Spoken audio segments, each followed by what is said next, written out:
Halo Kapten dan Admiral. Halo Kapten dan Admiral. Di sini kami, aku sama Gwen, kami sebagai pewawancara untuk matrikulasi materi D1 kepada Viola dan Inji. Di sini aku Joanna Manuela Napitupulu, NIM 155240009 dari kelompok 1. Aku Gwen Tesalonika dengan NIM 155240113 dari kelompok 6.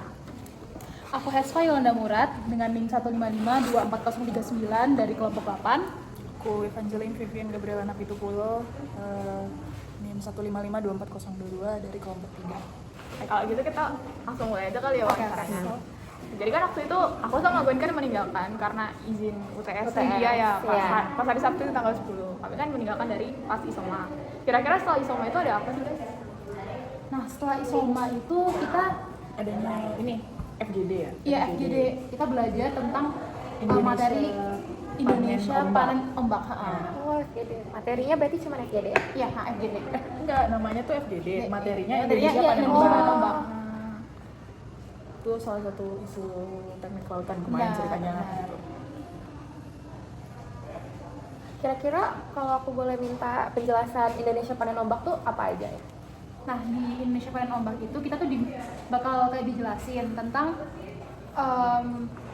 pentingnya energi gelombang sebagai salah satu Energi alternatif. energi alternatif buat energi terbarukan ya. Terus pokoknya tuh di awal-awal tuh pertama ditanya kayak kemarin kalau di kelompok aku ya ditanya maksudnya panen ombak berarti apa? Berarti kan tentang gelombang gitu kan.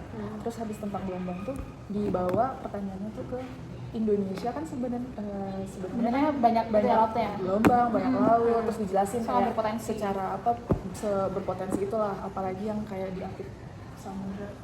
Pokoknya ada kemarin penjelasan yang kayak di biologi itu kalau sama kata Pak Taufik tuh yang kalau di pantai selatan tuh banyak ombaknya lah, kayak gitu-gitu kan. Terus di sini lebih membahas kayak kenapa kok Indonesia nggak pakai energi ombak itu gitu. Berarti di Indonesia tuh belum diterapin ya? Iya, belum Sama diterapin. sekali belum. Sama sekali Untuk belum.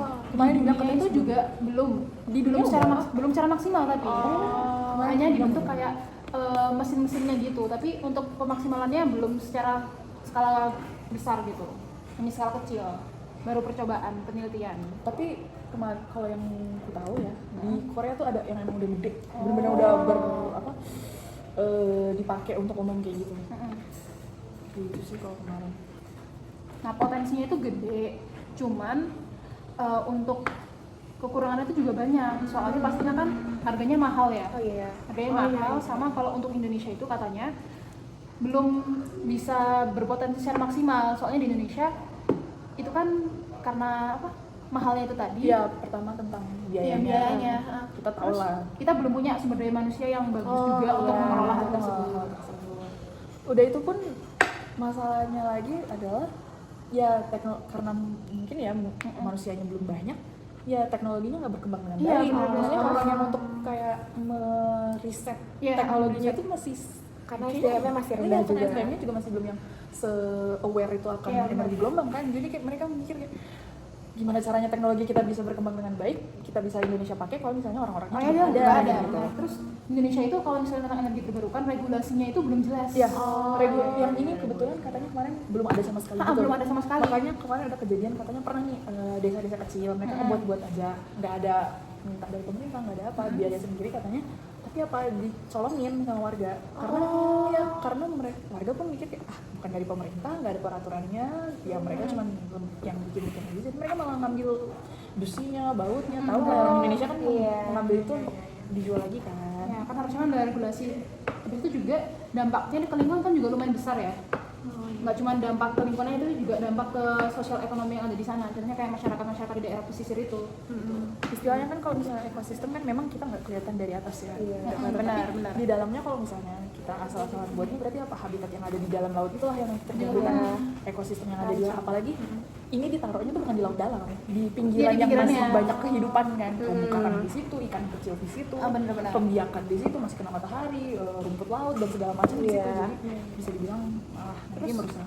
Meskipun kalau ditempatkan di tempat yang jarang ada populasi orang gitu, atau nggak seberapa parah nggak seberapa banyak populasi kayak ikan kecilnya, tetap aja kayak bisa polusi suara dari suara konstruksinya dan macam-macam, bisa mengganggu juga. Cuma itu pas konstruksinya doang sih. Iya benar, tapi kan konstruksinya juga berjalannya pasti Tapi kan lama, namanya juga pasti udah berapa Proyeknya tahun. gede juga. Terus masalah lainnya tuh ya bahan-bahannya tuh belum, ya dari risetnya Iya. belum, itu berarti bahan-bahan yang dipakai kan Belum bisa apa ya, kalian cari yang tahan korosi. Iya benar, tahan susah. korosnya susah. Berarti apa, mahal, masalahnya itu adalah mahal. Ini kayak beda sama yang di bangunan ini, kayak bangunan ini kan nggak kena air laut gitu Iya. kan. Kalau di laut kan kena air laut, kena angin, kena panas, kena hujan, badai, semua-muanya gitu. Jadi itu lagi mahal. Balik lagi. Balik lagi duit. Tikus.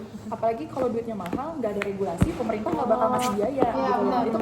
kemarin hubungannya kayak gitu dikasih tahu, kayak kalau ada regulasinya pasti nanti tim riset ini bisa tuh minta pembiayaan ke pemerintah, iya. karena ini udah ada regulasinya, kami mau buat gitu.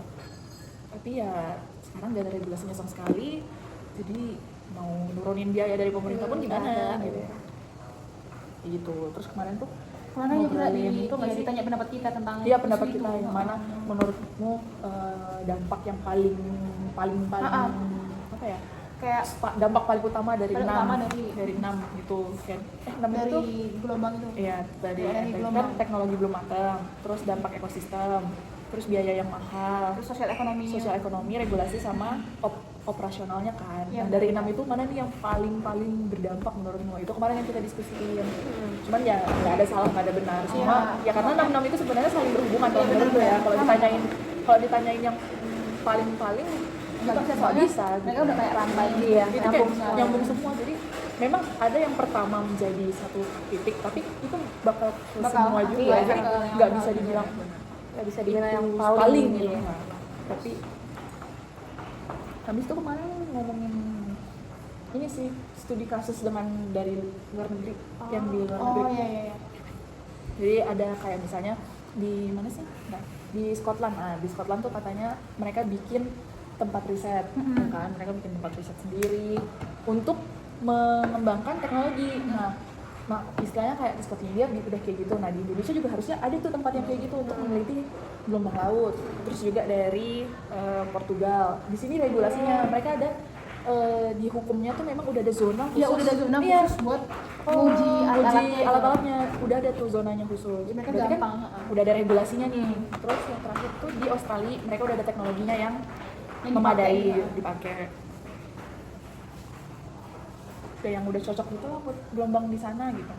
Terus ngomongin ini sih, rekomendasi pengembangannya. Jadi kayak ya dari semua itu ya menurut kalian apa yang harus dikembangin, itu yang kami diskusiin. Kayak ya berarti apa, kayak mungkin awareness orang-orang terhadap teknologi gelombang harus ditingkatin. Benar-benar kan. Pemerintah juga udah harus mulai aware, Iya, berarti benar-benar. bikin regulasinya. Biar apa, biar orang-orang yang mungkin mereka bikin penelitian tuh nggak diganggu gitu loh. Masa orang ada yang udah niat bikin penelitian, oke lah dananya dari sendiri, tapi gara-gara nggak ada regulasi, ya itu diambil itu, makanya itu kan juga merugikan, jadi nggak bisa gitu. Yang paling penting sih peran pemerintah sih. Iya. Itu tuh harus ngasih insight juga ke orang-orang, jangan cuma teknik kelautan doang yang ngerti tentang hal Iya, tersebut. benar-benar. Padahal potensinya gede ya. Indonesia potensinya segede banget. Biar masyarakat itu juga mulai menerima tentang energi terbarukan. Yang apalagi yang bagian selatan itu berpotensi itu gitu loh. Kemarin banyak kan diskusinya sih, kemarin kayak nanya satu-satu pendapat. Jadi itu Semuanya yang harus kasih pendapat. Iya.